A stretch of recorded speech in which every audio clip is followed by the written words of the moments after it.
I fully agree with everything that has been said, except that I believe it makes sense to kind of shift the whole debate a little bit back in time, because the debate really starts in the summer of 1941, even before America gets dragged into the war. And the idea is basically, if we have to fight this war again, and there are all indications that we will, then what needs to be the war aim? And interestingly, there is one thing that all three departments agree on. We are not going to end this war unless we are in Berlin. And that's why I had this counterfactual, why I'm stressing this counterfactual about the incomplete end of World War I. Of course, I didn't invent this, it was a debate at the time, and the debate came up again among American war planners. And one thing was always, we made the mistake of leaving the battlefield too early. And then we were basically left without any language overture. And then the peace treaty of 1919 is basically the attempt to have, I was about to say, to use some results force, to use economic leverage where military power is just not there because it's absolutely fundamental.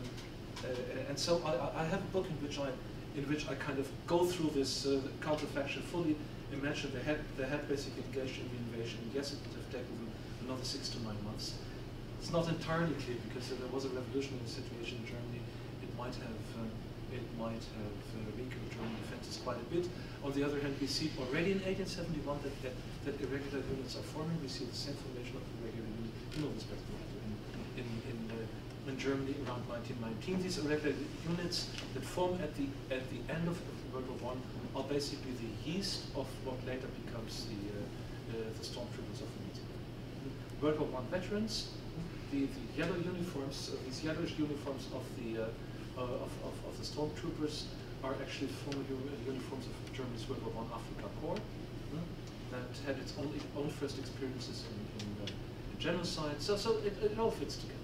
And so my point here is essentially to say the transition from the Carthaginian conception to the Marshallian conception takes place probably a little bit earlier already, and the whole discussion is already fully in place. There are like 3 groups of policy proposals clearly in place before American troops even reached German territory. What really is kind of driving the transition, as you say, there are several rivaling explanations, and they are not mutually exclusive. Of course, change in personnel from the Roosevelt to the Truman administration is something which is important, pretty clear. Certain people whose influence the Treasury, which was the driver of the New Deal, naturally uses influence not just in terms of Germany, but on all fronts. That's entirely clear because it's a totally different situation. Clay's change of mind, very nice point. I read that too. Often it was kind of my undergraduate teaching. I recently read something which said, no, it's actually more difficult because Clay already had some occupation experience from the Rhineland occupation after World War I, and that source claims he was impressed with that and had the impression that didn't go very well, and a punitive approach was not the right thing. Whether that's true, I don't know. But he was also a Southerner. That's very important because he had learned in school about the American Civil War. This is a very deep issue. Okay, another 3 lines. To at least begin to do justice to the many comments I've got, the reconstructionists in their Umbau and the transformation of the German economy. The transformation of the German economy is something that is probably on everybody's agenda. Nobody seems to be willing to reconstruct a Carter-driven economy governed by the same bad guys that have been in power since the 1860s. That seems to be pretty clear. The big debate is about how to accomplish this and what to do. Decartelization is big on the agenda of the Morgenthau people as well. It survives. That is interesting. It survives. The Truman administration is, if anything, less cartel-friendly than the Roosevelt administration. So this point very much stays alive. European debts to the United States. This is a sin of omission in my paper. My abject apologies for that. It's true. because there is an asymmetry here. Britain, for instance, is not dealt with currently by the US. At the time, the big US agenda towards Britain is to dismantle the empire. And they use that as leverage in order to make sure that the British get rid of their fleet, get rid of India, get rid of this and get rid of that. And unless this happened, it's a very good idea to keep a very, very high debt income ratio, because that basically makes Britain takes any maneuvering space out of British politics, to the effect that food rationing is reintroduced in Britain in the 1950s. It's unbelievable. So they receive much worse deal from the Germans. I think I'll leave it here, and I hope I get some comments from you in writing. So that's next. Bill Whitney. You mentioned that the Germans realized that the Greeks might not be able to pay their debts. I would have thought they could have realized it a little earlier. Yep. And there must be some sort of a Minsky moment when a country realizes that it's in over its head and can't back out. What is the timing of that, and what are the repercussions of it? Very good point. Now let's forget history and talk Greece. This is wonderful. I really like this. Part of the world which has no history. Part of the world which has no history. They have. They are now on the. To do some history, they are now on the 5th debt default since independence. It's a little bit like Argentina. There's one other country in Europe that also has 5 debt defaults. It's Germany. It gives new meaning to the phrase that Greece might still be free. Absolutely. The Minsky moment, not in perception, but in the data, arrives at the very latest in 2008. At the very latest, it probably arrived already in 2000. Greece kind of sneaked into the eurozone with cooked up that data. On the other hand, everybody knew it, so it was. So in that sense, the Minsky moment arrived. The mental Minsky moment didn't really arrive until September 2011. Here's the story. The German concept of the Eurozone seems to have been that the Eurozone should be another gold standard, in the sense that whoever is a member of the Eurozone needs to be on a AAA rating, and there must be no debt defaults within the Eurozone. And you cannot imagine the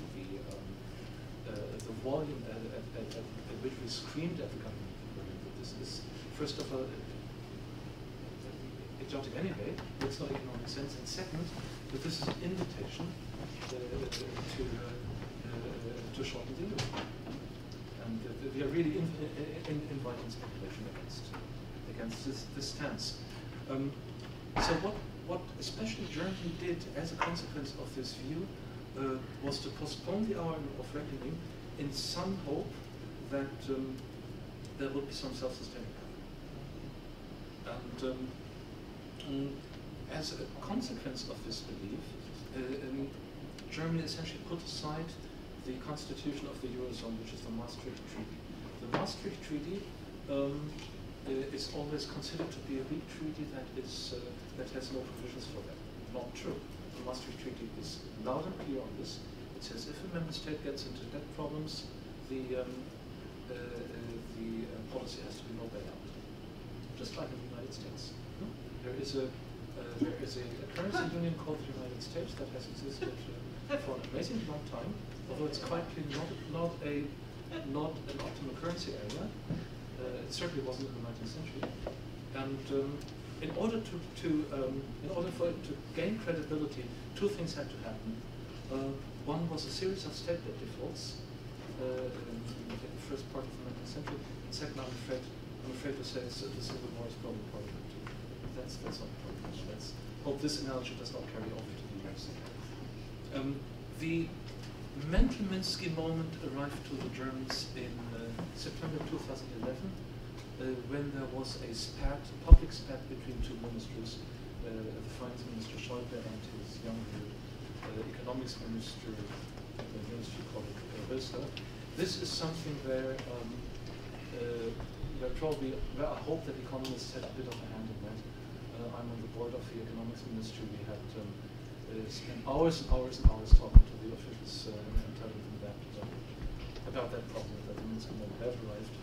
And many people said that at some point there was a public open letter to the finance ministry signed by a few people, where we kind of shouted that thing in public in order to back up that ministry. Since then, the policy stance seems to have shifted, and what is the stance now is we still don't want to get default. We know it's inevitable, but there's an election year. So Germany is heading into an election year. So right now the policy stance is let's kick it into the long grass up until after September 2013. Whether that's really going to work out is not clear. What we see is Germany's or Berlin's reaction or response to the ECB's announcement that they would start buying or might start buying Southern European bonds aggressively. The response to that was surprisingly muted. You would have thought that Berlin would go ballistic, and they didn't. And if you just do the math and think about the incentives of Berlin's political class, it makes perfect sense, because what the ECB's threat to buy up the Southern European bonds mitigates a big part of the problem.